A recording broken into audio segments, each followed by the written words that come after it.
C'est un avion qui n'a pas de problème technique. Il a subi une révision il y a à peine quelques jours et en France. L'avion a subi une révision technique conforme aux exigences en France. Et donc,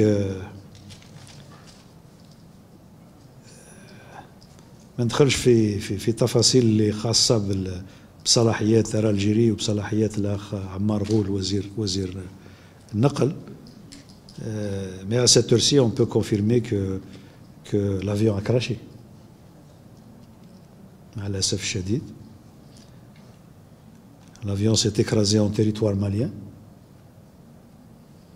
Et en ce moment, il y a des équipes qui se rapprochent de l'épave au territoire malien. Je voudrais vous préciser que tout au long de la journée, malgré la pression de cette négociation qu'il fallait terminer, nous avons été en contact à plusieurs reprises avec les autorités maliennes, à commencer par celles qui étaient ici, ministre de l'Intérieur et de la Sécurité, ministre des Affaires étrangères. Tous se sont mobilisés pour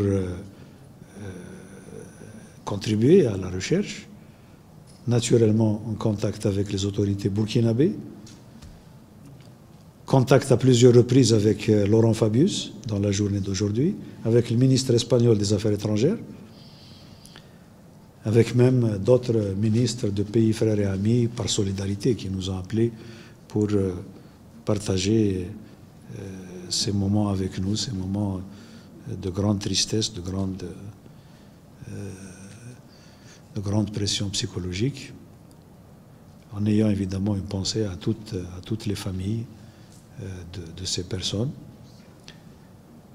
Nous avons, je crois qu'Air Algérie l'a indiqué, 13 nationalités. Le destin a regroupé des passagers de toutes ces nationalités dans cet aéronef.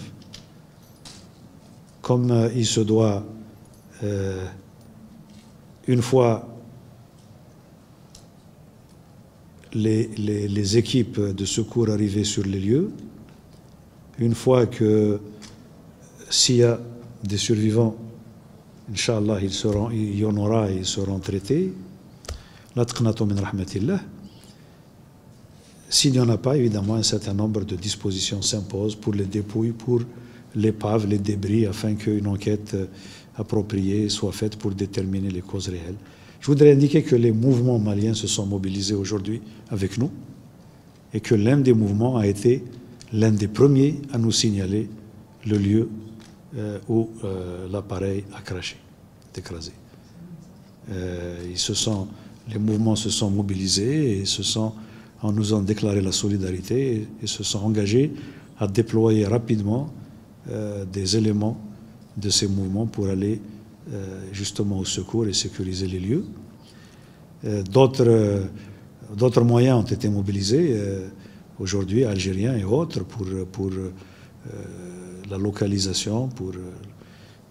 Mais maintenant, il est clair que malheureusement, l'avion s'est écrasé donc en territoire malien, juste après avoir franchi la frontière entre le Burkina Faso et le Mali.